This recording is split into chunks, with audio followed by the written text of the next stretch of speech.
Welcome to Wadsworth History on Film, a program presented by the Wadsworth Area Historical Society and designed to record the oral history of Wadsworth for posterity. I'm Cesar Carino, and today we have as our special guest Elizabeth Dress from the Dress Brothers Market. The people in Wadsworth will remember the Dress Brothers probably more than anything else. I guess it's not called the Dress Brothers Market, it was a Dress Brothers General Store, wasn't it? Originally, right. Country store. Country store, that's right. Well, Elizabeth is the wife of Donald Dress. Correct. And as we have talked about this in earlier productions, we are now interviewing people whose relatives were descendants of Wadsworth many, many years ago, or rather her residents of Wadsworth many, many years ago, and unfortunately they're all gone now. But Elizabeth has a very keen memory, and in talking with her, I'm sure that we're going to find out a lot about the dress. But before we do that, Elizabeth, how about telling us who Elizabeth Dress was and is and so forth, where you were born, when you were born, who your parents are, and how you met Donald, and all those kinds of things. All those really personal all things. All those good things. Right. Well, I was born at home in a farmhouse on Route 94 in Sharon Township on December 6, 1921. 1921. Wadsworth Dr. Miller delivered me. And do you remember Dr. Miller at all? Oh yes. We're going to talk about him in a few minutes because I've never had anyone who has been delivered by Dr. Miller. Oh, well. So that'll be good. Yes, Dr. Miller, and I lived on the farm. And who were your parents? My father was Clarence I. Totman. My mother was Grace Sloat Totman. Totman. Totman, T-O-T, with a T. M-A-N. Mm-hmm. And where was the farm on 94? About halfway between Ridgewood Road and 18 on the east side. I grew up in a farm there that my father raised crops and had cattle. Was an old-fashioned farmer. He never had a tractor. He liked farming with horses. Horses, right. He had spent a good many years as a young man playing professional baseball. Professional baseball? Yes, sir. For whom? Southern leagues. He never quite made it to the big leagues, but he had many years of very active baseball games, and I have lots of clippings and lots of postcards I have received. Isn't that something? It's a wonderful legacy for my family. Oh, indeed it is. And how old was he when he quit playing baseball? Probably in his late 20s. Late 20s. I would say late 20s. I see. I have had a sister who was born in 1916, and I think by that time, prior to that time, he probably had quit So baseball. your parents were probably born in 1890 or so, right? 1879 and 1886. That's 1879, 1886, so you go back quite a ways, right? And were they always from Sharon Township? My father was. My mother was living in Granger Township. In Granger Township. So you're a little bit farther north than we, but how did you get down to Wadsworth? You mean how did I get there when I was a child, or what? No, as to live here in Wadsworth. Yeah. Well, somehow rather Don Dress chased me and caught me, and we got married. And tell us about the chase. After tell you that. Well, most of the chase was conducted via the mail during the World War II. And he was stationed over in the Pacific Ocean, and we had a mail romance. Mail romance, right. A letter romance. Tell us how you met Don. Oh my. That was a blind date. A blind date. And it lasted for a long, long time, didn't it? 50 years. 50 years. That was wonderful, yes. Now, we're going to go back to some of your personal things, but could we get right down to the dress market? Tell us where it was geographically, because it's no longer there, and 50 or 100 years from now, nothing might be there that we can remember. So if you can say it was on Route 94, approximately, 2 miles north of the square of Wadsworth. That's very good. That's close. On the west side of the road. And if we were to identify something right now, it'd probably be where the Burger King restaurant sits, I think, as close to any Yeah. location that would be The close. Dress Brothers. Now, the Dress Brothers Market was, or the general store was right on 94. I mean, there weren't more than, 20 feet or so from the street, from the road to the store. Well, there was room for cars to park against the store, but not against the road. There was Right. just a front parking and then a south parking. There was a lot of room on the On south the side. south parking, right. Maybe it was more than 20 feet, but maybe surely not more than 50 feet. No, probably not. Describe the store to us, the outside of it. You're talking about the original store? Yes, right, the original, The original store was built in 1938. 38. Don was out of school. He remembered helping dig the basement with a scoop With a and scoop and tractor. horses? Or No, tractor? a tractor. Tractor? Oh, I It was see, a okay. tractor, but a scoop and a tractor in 1938. And it, I think, was, I want to say maybe only about 36 by 36, but that might even be, I don't really know the measurements of it.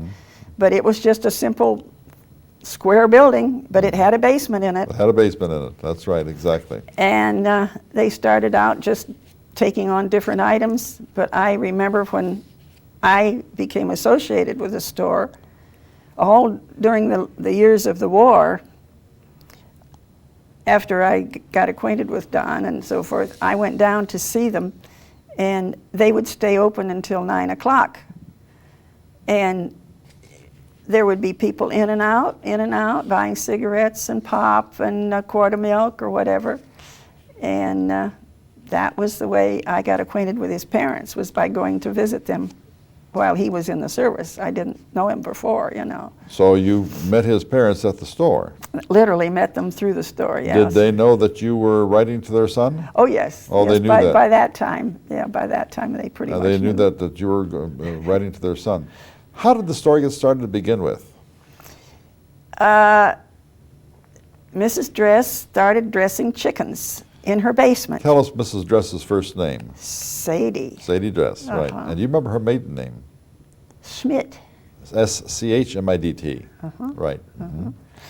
She started dressing chickens in her basement, and they. And when was that, approximately? Oh my, that would have been Early 20s? prior to, well, just prior to 38, probably 35, 36, Okay. 37, something like that. But she did so well, I can remember my husband telling me, yeah, Dad said, Mom, you're doing so good, we'll just build another chicken house. And with that, she had to have some place to market them.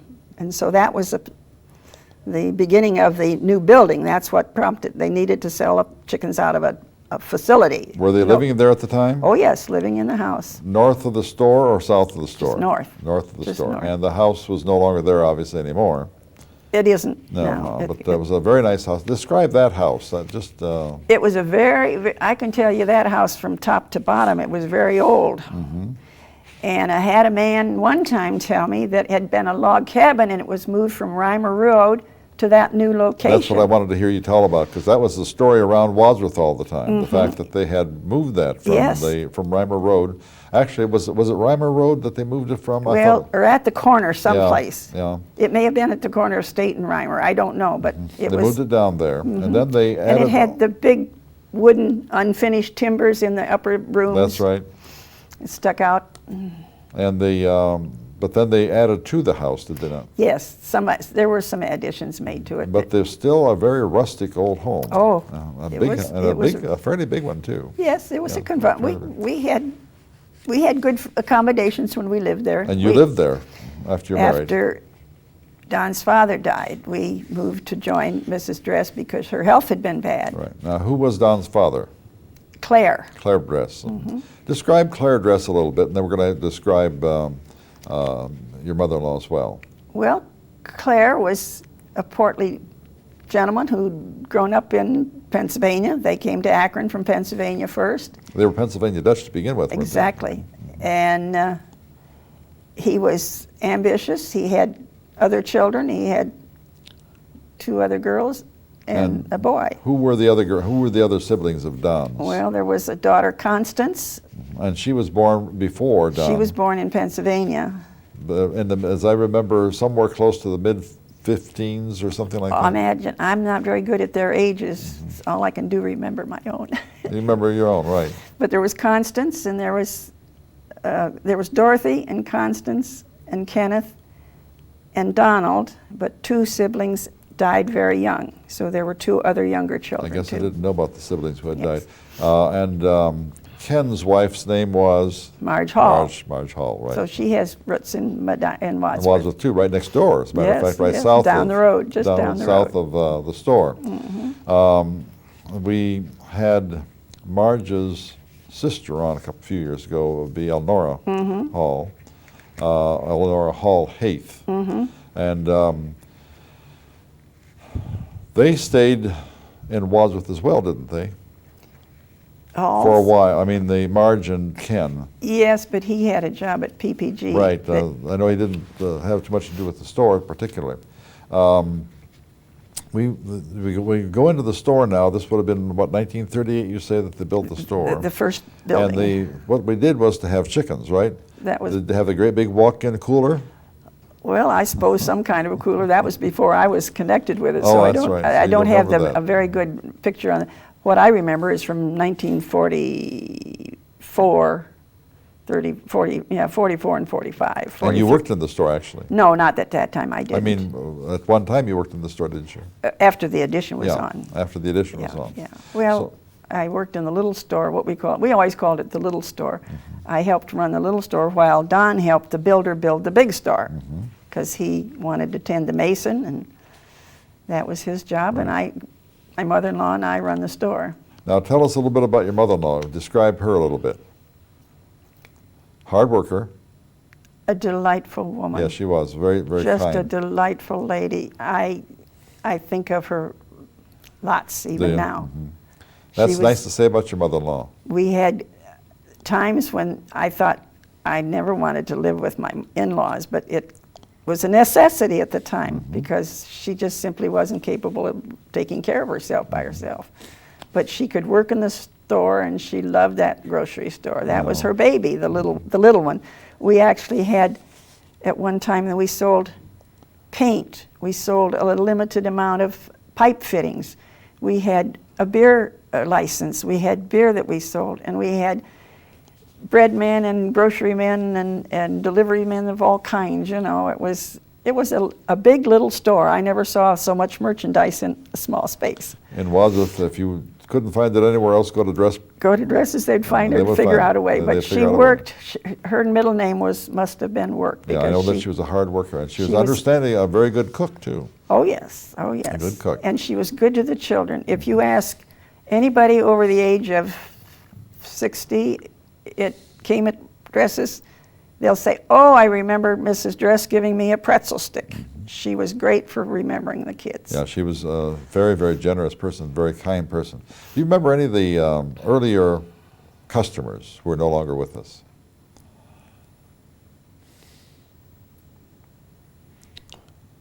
Oh, there were so many, it's not easy to come up with any. Lots of just walk-in people from the neighborhood, you From the know. They'd neighborhood. walk from up at the curb. corner. And Charlie Guy, I remember Oh, him yes, being Charlie. in. And the Razor family, And this is Bob Razor?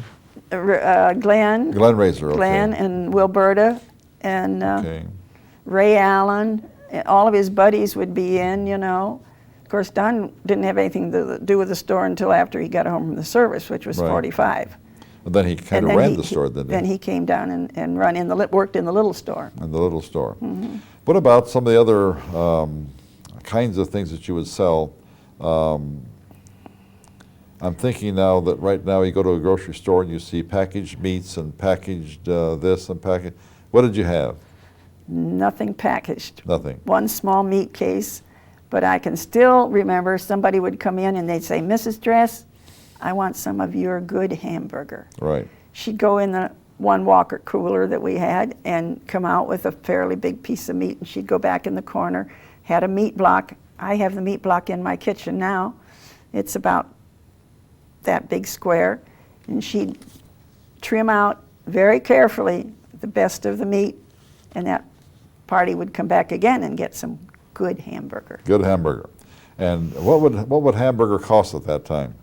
Oh boy, I haven't the vaguest notion. I think that at one time during the Depression, particularly, it was 4 pounds for $1 or 3 pounds for $1. that was very likely close to that too. No, Maybe 35 cents a pound. It got up to be, during our time in the little store. Time the little store. Wartime romance. You met Don at a blind date. Mm-hmm. And you remember where the blind date was? I don't even remember where we went. But I have no idea. But who fixed you up? A friend of mine from my school, they roller skated together. Okay. And I don't know even how, I think Don roller skated too, maybe, and that's how he met Don. Mm-hmm. So the one Don fixed me up with another Don. So he had two Dons fixing you up, mm-hmm. and then And it wasn't, I didn't know him really very long before he went into the service, maybe possibly 6 or 8 months. And you feel at that time that, did you know that he was going to be your husband?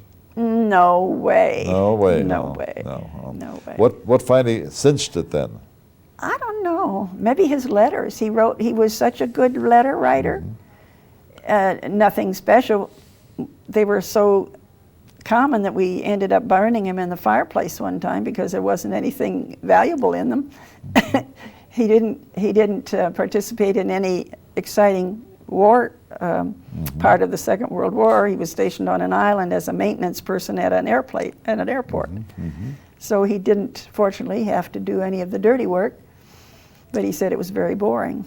I'm sure that would be true. And his letters weren't even censored. I guess they were censored, but they never took anything out. But they never had to take anything out because there wasn't anything. Nothing in there that that was revealing. Secretive, yeah.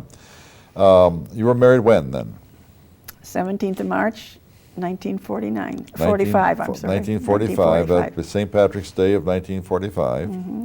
And that was a significant day because his brother-in-law and his sister had been married on that day. It was the same brother-in-law's birthday. But we didn't know it until after we just decided that we could get married on Saturday. And it happened to be the 17th, which was an anniversary of his sister and the brother-in-law. And where were you married? St. Paul's Lutheran Church in Sharon Center. And do you remember the minister? Yes. Would that have been Reverend Lansbury? Reverend Lansbury. Mm-hmm. Reverend Lansbury in Sharon. Mm-hmm. And another young couple from Sharon. He was home from the Navy also. They walked out of the pastor's house as we were waiting to go in the door. So they got married the day before, and we went in and made arrangements and got married on Saturday. Saturday. He was a very busy minister that weekend. I would guess he was. He described Reverend Lansbury, just a gentleman of a person. Oh, a very, very kind and unimpressive person to meet, but such a person at the altar. He did a lovely job at our mm-hmm. church. Mm-hmm. And at that time, he was also minister at the Hinckley Lutheran Church. He divided his time between the two churches, and it was a real chore in the wintertime, you know. The roads weren't as good as they are now. As a matter of fact, probably weren't even paved on both sides, were they? By that time, I think maybe they were. They were paved by that yes. time. Mm-hmm. Let's go back to the family here just for a second. The Dress family. You described your father-in-law. Describe your mother-in-law, and tell us a little bit about hairstyles and things like this with your mother-in-law, because it was, I wouldn't say it was significant, but somewhat unique. It was unique. Well, she never wore hair long. She always had short hair. Mm-hmm. But in later years, I remember she went faithfully to the beauty shop. She loved to go and get her hair done every week at the beauty shop. It always looked so good. She always looked nice. She cleaned. She loved to wash. Mm-hmm. I can remember she would whistle when she'd do the laundry. She'd be washing her clothes and really? She'd be whistling. Whistling. And that was, or either humming or whistling, you know. Isn't that She something? was happy when she was washing. Before the store opened, where did your father-in-law work? Goodrich. And what did he do there? I think he was a pipe fitter. Pipe fitter. And as a matter of fact, wasn't that the reason that they had some plumbing supplies there? Plumbing, yeah. And because he knew the business. Yeah, he knew the business very well. And didn't they do some plumbing on the side too? They threaded pipe for other people and did things like Yes, that, but I right. don't know that he ever went. He may have advised people. He may have been generous with his advice, but I And- don't remember him ever going out and Right. doing it. Now, he was Pennsylvania Dutch. Oh, yes. Were they both Lutheran? I presume so, but at no time did Mr. Dress, neither of them, I don't think, attended church until after Mr. Dress died. Oh, is that right? I don't I think see. so. And then they Now, went- I take that back. I think they belonged to the Methodist Church here in Wadsworth. I think was they going to did. say that Yes, I think my they did. memory was that they were Methodist. Yes, but, I think they were Methodist. Mhm. I'm- but which is somewhat extraordinary for the Pennsylvania Dutch because they usually are either Reformed or Lutheran. Or Mennonite, something of that nature. Well, I presume at that time that was shortly after they came to Wadsworth probably, and it was closer to come to Wadsworth, and that maybe was brought about by someone suggesting it, that they go Oh, to the surely, Methodist yes, church, yes. not knowing about a Lutheran church in Sharon, and of course a Lutheran church in Wadsworth We had too. Lutheran Church in Wadsworth, and they were here as well. And now we have described Mom and Dad, and we haven't described Ken and Don. How about describing Don first? Well, he was the baby of the family after the death of the two other siblings. And I suppose he had a fairly fragile beginning because they said he was not real healthy at birth. And I guess he was spoiled pretty badly. Oh, really? Did you straighten that out? Because the two girls could make over him, and then a big brother to kind of look up to. So I guess maybe he had a pretty decent. He had bad eyes. He had to wear glasses quite young in life. Did you straighten out his being a baby boy? Huh? No. You contributed to it then. Well, I tried. Describe him in terms of physical Just height and kind so of a short Dutchman too, Yeah. They're all short and they all have a tendency to get a little on the round side. Well, we used to call it stout. Stout, that's a nice name for it. That was the name for it, yeah. Okay. And it's a whole lot better than some of the names that they say about people such as... They got new words. That's right, exactly. And how about Ken?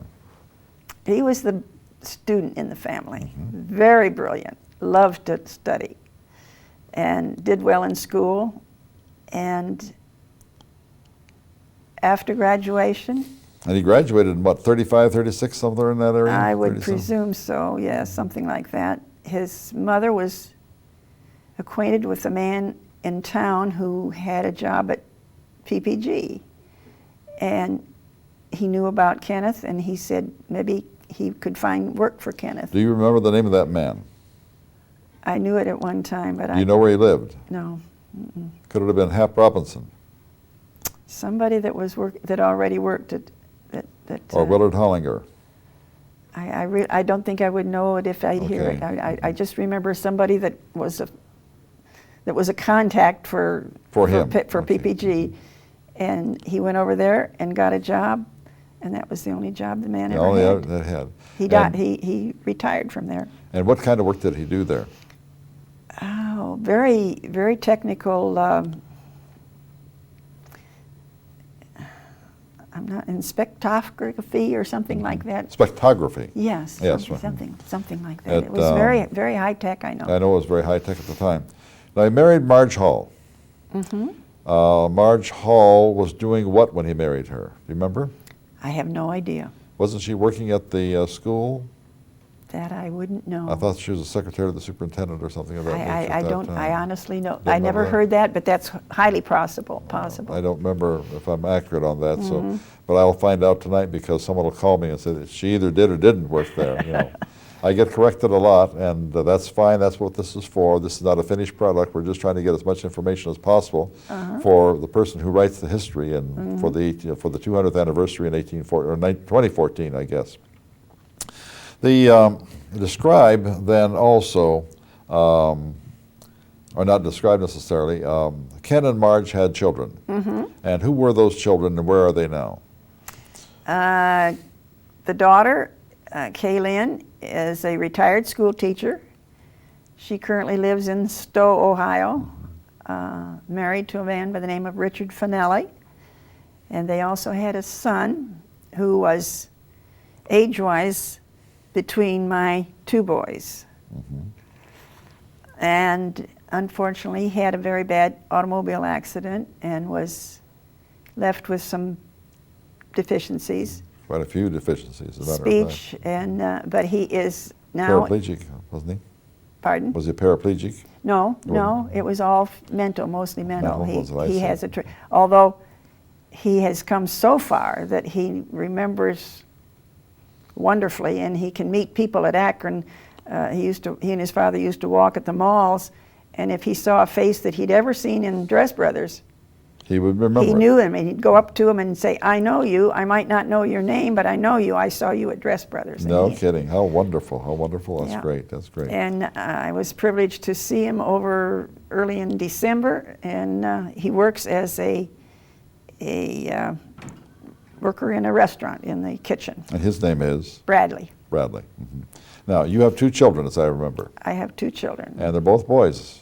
Correct. Right. And tell us about those two boys. David is the oldest. He graduated from Akron U and has been the accountant at the Western Reserve Girl Scout Council in Akron, On Fur Hill. White Pond Drive. They moved in. Okay, White Pond Drive. And he's been there. Oh, Girl Scout Council. Girl Scout Council. Okay, Boy Girl Scout Council's yeah. on Fur Hill. Okay, this is that's Girl right. Scout All right, Council. that's right. And I think he's been there for about 10 years or more. And number two son is Norman Dress. He graduated from William and Mary College in Virginia, went to graduate school in Arizona, spent 2.5 years in the Peace Corps, and came back and landed in San Francisco and took jobs at banks and wherever he could get a little accounting experience. Finally made connections with an accounting firm and now has basically his own accounting firm in downtown San Francisco. Wow, wow, wow. And when were those boys born? 46 and 47. 46 and 47. So they're in their 50s now, right? 50s, that's 59 and 50. Norm will be 58 in the fall. 58. Grandchildren? David, the one in Akron, has a boy, Don David Dress, and a daughter, Domenica Diane Dress. They are both going to Akron U currently. So they're in their teenage years or They're early 20s. 21. The two girls are both 21, or well, soon will be. One is and one will soon be 21. The boy is going to be 23, I believe. 23. And that, what about the one in San Francisco? One daughter, Erin Elizabeth Dress, and she's a junior at Yale University, studying history and English. Wow. The road from Pennsylvania has just escalated into something really great. That's wonderful. Now, we haven't talked a whole lot about you, and even though you would probably not admit to this, you had a strong influence in the dress stores. Tell us what your role was there. Well, More than just waiting on people. I run the register for a long, long time, for hours and hours and hours. How many years would you say? Not too many years, really. It was mostly when the store was new and we needed to get started, and I could work for nothing. I could fill in at the register, and I got good at that. And I did stocking. I did whatever was necessary. But I did enjoy meeting the people, and I still have that talent. I still enjoy when people come up to me, they'll say, "I remember you. You were at the store. You That's worked right. in the store." You remember some of those people? I asked you this earlier, but if you can just remember some of the people, we'd like to be able to identify some of those, or some of the strange things that happened. You know, you were right there on the main Well, drag. The part of the fun was when we'd have the big snows and the people would come to the store on tractors. We had a couple bad winters and they'd come to the store on tractors and manage to get a little groceries and put it in a box and take it home. Do you remember who those people were? I think most of them came from down around River Styx Road or someplace off on Rock Cut Road, you know, the farmers that had tractors at that time. You know? Rock Cut Road is what you used to call, we used to call it, but now it's called Reimer Road. And Reimer Road in about 1933 or 34 had this huge amount of rock cut out of it so that the road would be a little bit straighter. A little easier to travel. And we called it Rock Cut Road at that time, but it's been named Reimer Road. Reimer Road now. You know, the other thing that we would like to hear, if you can remember some of the things, at the present time, that part of Wadsworth is the busiest part of Wadsworth. I mean, we have cars backed up, we have restaurants. I think there are something like 15 restaurants, I think we counted 15 one time. 15. They have one big shopping center on the west side of the road. We have Walmart and Home Depot on the other side of the road, so it is just a beehive of activity all of the time. I mean, there's never a time when the car... Describe life in the 40s on 94. We didn't call it High Street at that time. Oh, it was just 94, yeah. 94. Describe life at that point. Well, I can go back even further than that on the basis of something that my husband told me. There was a boy that lived at what would be on the far side of the 76 bridge, and I can't remember his name for some reason or other. Bobby, he called him Bobby. Bobby had a goat, and he and Don had a wagon, and they could hook the goat to the wagon, and they could drive up and down 94 on the goat cart, and that was back when there was maybe a car a day or a car or two a day or whatever. Almost nothing, as a matter of fact. As a matter of fact, Don can probably remember when it was paved on both sides. On both sides, yeah. It was paved only on one side at the very first. Yeah. You say Bobby. I wonder what Bobby that would be. Where did he live from where the Dresses lived? South? South, and it seems like it would be, isn't that awful? I feel badly, I can't remember It that wouldn't be the young Rohr man's name. family, would it? No, it was on the other side of the road. Rohr's lived on the west side. Okay, and this is on the other side? Uh-huh. Englert? No. It was Bobby. I'm not going to come up with his name. I knew everyone up in that area, but I can't remember who it would be right now. I think what his name, Bobby. Do you remember the neighbors up there that you had? How about giving us a rundown on neighbors that were around the dress store? Well, the ones that I remember most were the Razor family. There was Wilberta and what's the other? Names go first, please. Glenn. Glenn Razor, okay. And on the other side of the road was the Schaup family that I remembered so clearly. That was Carl and Nellie Irene and Peg, and I'm forgetting one of those too. You know, the thing is and that... the Allen family lived there, Ray Allen and Isabel. And he had two children, did they not? Bob and Francis. Let's see, Ray was, no, Ray, not Ray, that might have been a brother. There could have been some other Allens, Okay. I don't know. But Miskels, Miskels had twins. Twins, right, the Miskell twins. Miskell twins. And the families that lived there when Dresses first moved out, they kept in touch with Don. One of the girls came to see him one time, and I have no way of knowing what their name was, so that I can't come up with You that. remember their first names? I'm getting old. You know, we don't interview anyone who's young, you know. Names are first to disappear. Oh, tell me, I have the same problem. They just don't seem to stick with us because you don't use them every day. No, and it's, you know... I can't seem to say the names. But I'm sure every single person our age has the same identical problem, so we don't even apologize with it anymore. I want to show, how about showing us, hold this up for us, and that's a statement from... This was from the original Mr. Dress's work. I mean, he liked to go for detail. He was good for detail, and so he had these made. And many years ago, when Grandma Dress cleaned out things, you know, she didn't want to throw them away, and so they were saved. And I thought maybe my grandchildren someday would find them amusing. And how about the pencils? And that was from the original, from the little store, what we always called the little store. And we'll show those. We'll take some pictures of those so we can see them.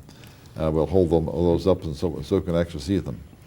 The one other thing that I would like to have you share with us, if you can go from Dress Brothers south, and the first house south of what was the Dress Brothers was which house now? The first house south of where the new store was, Right. was Paul Hartman. Paul Hartman. And he had a wonderful cement block business. That's right. He molded cement blocks. And matter of fact, the cement blocks that built the new store all came from Paul Hartman. From Paul Hartman. As a matter of fact, they just brought them over from As we needed the them. lot, as you needed them. And my husband tended the mason. Right. They was that would have been what, in 40? Now about 50, I think early 55. That late? Okay. Well, of course, time flies by very quickly. And then south of Hartman, who was it?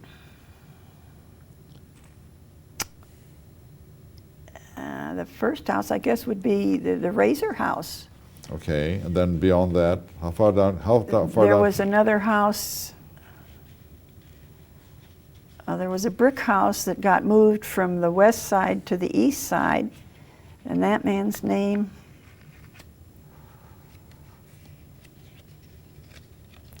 He had a greenhouse. He was raising greenery, things for landscaping. But I can't come up with his name. Where did the now. Drawlingers live from you? Drawlingers lived across the road. Across the street. I believe. Drawlingers, I hadn't, yeah. Yeah, they had 4 children, Okay. the Drawlingers. And then, Maybe they're ones that lived where Fred and Fred Hartman and his wife lived before they lived there then. don't think so. The think- Drawlingers had the brick house. Okay. I'm almost sure it was brick, or it was a bungalow type house. I Yeah. remember it was brick. Well, Lorenz's, George Lorenz George Lorenz lived there lived too. Yeah, George Lorenz. That was a brick house too. Maybe it was George Lorenz's that was brick house. George Lorenz was the inspector, building inspector, or zoning inspector for the township. Oh. Yes. I worked with him when I was on the zoning board many, many years ago in the 40s, something. I've forgotten how many years ago. that was. His daughter, does she live in Wadsworth? If she does, I surely would like to interview her because the Lorenzes have Yeah. an integral part of Wadsworth history. Yeah. Let's go down to the Halls. Now, the Halls were neighbors of in Wadsworth, if you live anywhere within a mile, it's a neighbor. But the Halls were neighbors of the Dresses. And do you think that Ken and Marge met that way, or they met because they went to school together? That was before my time. I don't know anything about where they lived. I didn't know that Ray Hall and his family lived there always, but it could have been that that's where they lived when they met. I really can't say. I think I'd be almost secure that they lived there probably at that time. I'm not sure, though. I almost lived. And then what about the Roars? Remember the Roar family? The Roars, yes, yes. And do you remember anything specific about the Roars during the war? They lost a son. They lost a son. Yeah, that I was not privileged to be part of. In May of 45, I believe it was, May of 45, he lost a son. And that's why I was wondering if you would remember that. But you do remember that he was... I remember I can picture the house and I can picture Right. the barn, and that's approximately where the road 76, I think right at the- Right smack in the middle of it right Yes, now. I mean, of course, nothing is there now except a million cars a day, or not that many, but a lot of cars lot a of day. cars. Yeah. One of the things that people like to hear are the quaint little stories that went on in the store. We had someone I interviewed the other day who admitted coming into the store and picking up a box of candy or something, a little bar of candy or something, and walking out. Because a little baby girl, she's only 4 or 5 years old, and she doesn't realize that she had to pay for it. And you remember anything, those kinds of stories about the store? Well, I developed a fairly good sharp eye. Well, you developed a good sharp eye. And why was that? I don't know. I'm not a suspicious person, but if someone acted suspicious, I became interested. You became interested. That's And right. I watched people do weird things. And what were some of those weird things? That's what we want to hear. We want to get right down to the dirt here. Come on. One time, we had a man that came in the store every night after work and bought a nice lot of groceries. He had a large family, and he was generous with his food. You know, he bought a lot of groceries. And one time, I watched him, and I thought he went like this. Mm-hmm. And we sold even to magazines and comic books and tools, light-hand tools, kitchen equipment occasionally, school supplies of all kinds, you know. And we bought from George Reinhardt, the supplier from Medina. Mm-hmm. And almost every week or two, we had to order a new carton of playing cards. And finally, after watching a certain person a few weeks, I noticed that I'd go back and, and that deck of cards just fit in that gentleman's shirt pocket, and that was where our cards were going. So you remember that? I remember And that. did you catch him? I think Don called his attention, yes, I think And so. what did he say? Did he? I don't Of remember. course, those were not the days when you had these scanners that when you walk out it rings the bell or anything like that. You have to watch. No. That's why your eyes were so But good. I'm sure we had some of that going on. I remember late in the store, we had see-through mirrors Right. from the meat department, and one of the gentlemen that was sharp enough to be watching saw a man take some expensive meat. And of course, they weren't supposed to follow him. They were supposed to get Don or Ken, whoever was running the store. And Ken followed him, and he dipped pitched it out someplace and ran out of the store. So I don't guess he ever got caught, but it was meat that time. I guess what we're trying to say here is that as nice and as kind and as generous as the Dress family was, people still took advantage of them. Mm-hmm. Actually, before we moved to the new store, after the smaller store wasn't bigger, and in 1955 when we built the addition, the major addition, up to that time they had charge business. Mm-hmm. People who kept a running bill and came in faithfully on Friday night and paid it. But things were moving too fast, and the boys decided that the bookwork would just be that much more complicating, and they had to disband it. And we lost some very good customers because they just simply couldn't could not bring afford it. themselves. They simply couldn't bring themselves to not have the convenience of that. I think sometimes it wasn't a matter of not being able to afford it. They just didn't want. They liked the convenience of it. The man didn't have to have money every time he came Right. in, you know. But it was rather a painful decision. I remember the boys they debated about that, but they just decided they could not go with a bill. Now, did any of the children, any of your children or Ken's children work in the store? My boys came over. My youngest son Norman. David didn't have any interest in it. But my youngest son used to just come and pack groceries for me when I was running. But and the other Ken's boy, after he had his horrible accident, he reached a point where he could pack groceries and he could stock shelves, and he did come out and help in that capacity. Would it be comfortable to talk about that accident? I know that was a devastating thing at the time. It was a devastating thing. What happened? A young man with too much car and too much Drink. speed.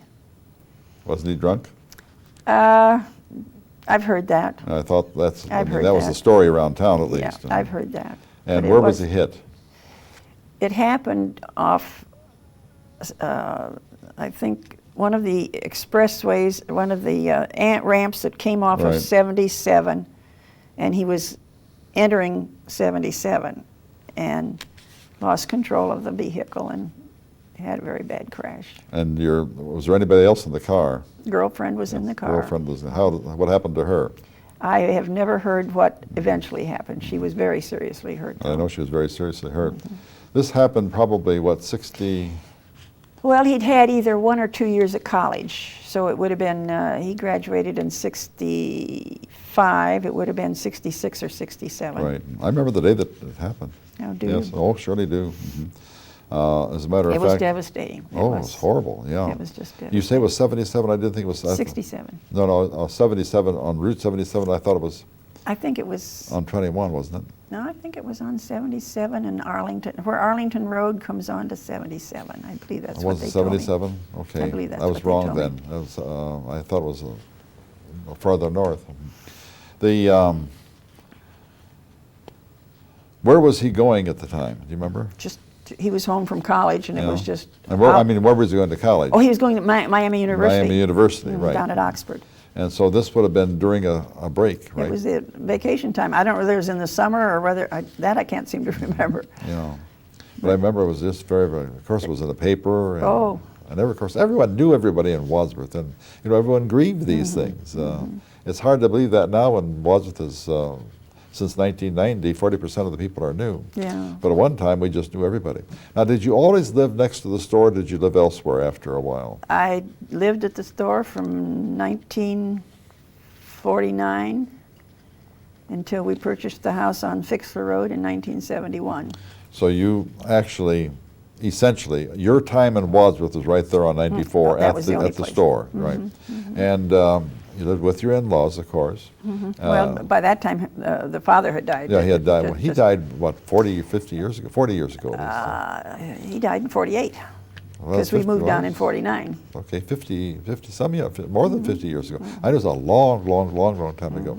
And then mother-in-law died many, many years after that, didn't she? 75. 75, so a good 25, 26, 27, 28. But they, the boys built her a house Yeah. up on 94.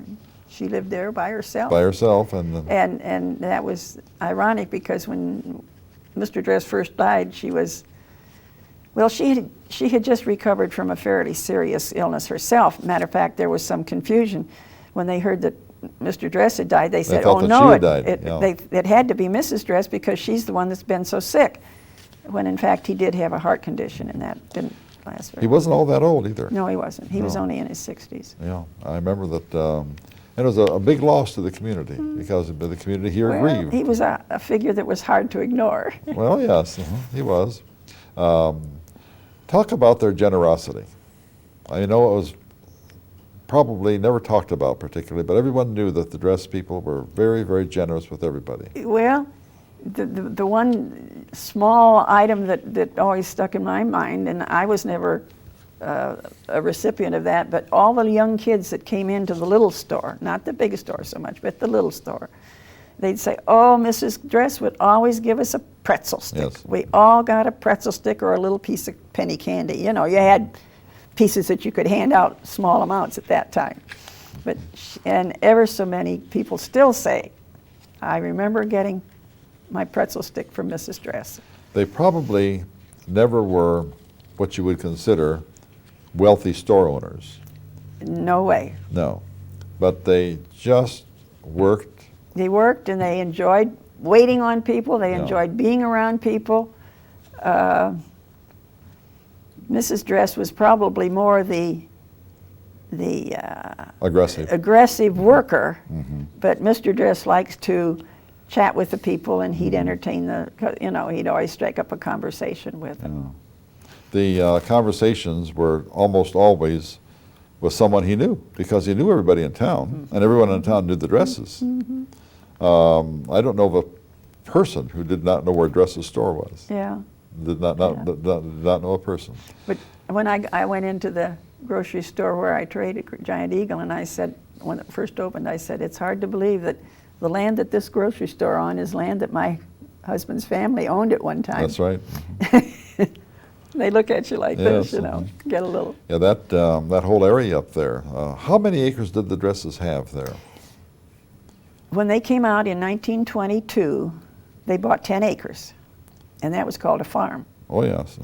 And I think that there were other 10-acre slots along there, and one was Mr. Hartman's right next to it, so that when the boys decided to enlarge, that's when they bought that extra 20 acres, or 10 acres. So now their piece is a continuous 20 acres. Mm-hmm. So they had 20 acres when it was sold to an investment company that built the shopping center. I forgot to mention this when you were talking about Mr. Hartman. Tell us about his kids. He only had one boy, but the wife had either left or died or something. There was never any wife there. It was just Mr. Hartman and a boy. There was only one boy? Mm-hmm. I thought there was more than one boy. Not that I ever knew of. If there was, you're probably right, because you live right next door there. Of all the times I ever talked to Paul, and that was the only boy that I... Do you remember the noise and the dust that the... Yeah, I remember the noise, but it wasn't offensive, and you didn't pay much attention to what your neighbors were doing back then. They had to make a living too, you know. Mm-hmm. No, I didn't. He was just making a living. Right. He started early in the morning. Oh, yeah. Very early in the morning, and he worked until... And he worked, well, he sometimes had a helper. He did have a young helper. I remember one young man that was a big, strong boy. And you remember his name? No. That'd be great. I thought maybe I could have, but I can't. Going back to the store again, and I've asked this question a couple times, and I'm hoping that your memory will come back. Do you remember anyone outstanding who would come to the store on a regular basis, that you had regular customers? Mm-hmm. Wayne Young. Okay. Oh, no, wait. Is that the one I wanted? The one that had the little black car. That's right. I remember him coming. And I remember he got stuck in the parking lot one time, and Don had to go out and help push him out. And mm-hmm. I think he got muddy, and so did Don, or whatever it was. Mm-hmm. Another one that I remember kindly is Dr. Myra Johnson. Mm-hmm. She would come to the store. Could you describe a little bit about what she would buy and how? She was such a stoic lady. You didn't... Stoic. You never got much conversation. Not too much at all. A little very, on the frightening side. Matter of fact, I remember one time... But a tremendous doctor, wonderful person. My mother-in-law was sick, and she had been going to Dr. Johnson, but she said to herself, I'm too sick to go. I want Dr. Johnson to come. So Dr. Johnson came to the house, and my mother-in-law was lying on the Davenport, and Miss Johnson said, if you're so sick, why aren't you in bed? Mm-hmm. And that was an order. That was not a question, that was an order. Yeah. But she treated her anyway. Oh, she was a good doctor, there's no question about that. Her father delivered me. Oh, yeah, oh my, old Doc Johnson. Oh yes, old Doc Johnson. Now, you said that Dr. Miller delivered you. Mm-hmm. Describe Dr. Miller to us. Now, very few people will remember, they didn't call him Dr. Miller, they call him Old Doc Miller. Yeah, Old Doc Miller. Old Doc Miller. Tell us why they call him Old Doc Miller. I haven't, because he was old, I think. He was always 100 years old. I guess he was old from beginning. Tell us what he was like, and I guess he's a very kindly person. Well, he delivered babies at home. Mm-hmm. I guess today they would call it homeopathic medicine, didn't he? I don't know. Not that I remember that particularly, but I was subject to lots of bronchial chest colds and so forth, and that's the only thing I remember being doctored for. But even that isn't very plain in my mind, because my mother used to put Vicks on me and a piece of old flannel cloth and set me in front of the cook stove. And then that would take care of the problem. Yeah. Or I went to Dr. Biggs. Does the name Dr. Biggs? Dr. Biggs on right on Broad Street. On Broad Street, the first house on Broad Street, the brick house there. I remember going there one time, and I had a sore throat, and he said, "Go home and gargle with a mixture of hot salt and soda." And I took care of that. Mm-hmm. There was. I guess that's why I'm saying it was homeopathic, because they didn't have any home remedies. Home remedies and so forth. How about Dr. Biggs's, or Dr. Biggs also, but Dr. Miller's stature and his personality? Tell us a little bit about that. Well, I suppose you'd call it gruff, a little bit gruff, maybe. Little? Yeah. But, I was a little girl, and I suppose I was scared to death of him. But he knew his patients. Yes. He knew them so well, and he knew the mother and the father and the grandfather and everybody. I mean, he had treated all of them. He had been around for the longest time. Yeah. Describe Dr. Biggs in terms of... I think I only went to him once. He was much younger. He was a much younger doctor. Well, yeah, he came in much after Dr. He was Miller. much younger. Dr. Miller was one of the Probably he and Dr. Johnson, the original Dr. Johnsons, yeah. were some of the first doctors in the Well, town. we had a couple before that actually lived in Dr. Johnson's house in 1850. Yes. But the ones that I can Yeah, relate that's right. to. But Dr. Miller and Dr. Johnson were probably the leading physicians in Wadsworth at that time. And everyone was treated by these two people because, and treated however they, whatever kind of medication that they gave. When Dr. Miller came to your house, this would have been what? 1921. You were born in 21. Do you remember whether you got there by horse and buggy or whether Oh, you I'm actually... sure he must have. Yes.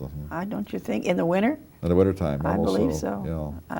That I'm not... They tell the story, and I don't know if this is true or not. I do not know that this is true. But they tell the story that Dr. Miller and Dr. Johnson both, at the beginning of their practice, would work so many hours that they, and this is far-fetched, but this is what the story was told, that they would go to the last house, say for instance 2 o'clock in the morning or whatever time it was, and he would fall asleep and the horse would take him home. I can believe that as being true, yeah. Horses could do that if they were used consistently enough. Yeah, the horse would take him home. And I have heard that from tons and tons and tons of people in Wadsworth. And I was hoping that someone would be old. Of course, no one could be that old at this point because it would have had to be your mother, for instance, who would be able to tell that story because, in 1921, cars became a little bit more more common. popular and more common. We have only a couple of minutes left here, but I do want to ask you some more questions about the store, and then I'll promise that I won't ask you any more about the people in the store. You saw the store grow from the little store to the, quote, the big store, the new store, the new store. In the little store, what time did you actually start working in the little store?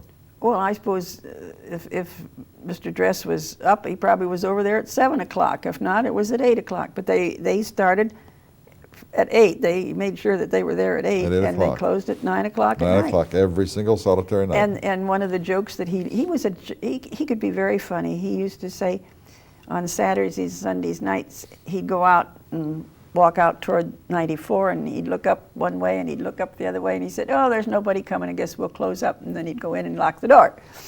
And that was kind of the hours that he kept. The hours that he kept. The hours that we kept were 7 days a week because we took on 2 papers. We had the Beacons and the Plain Dealers, including Sundays.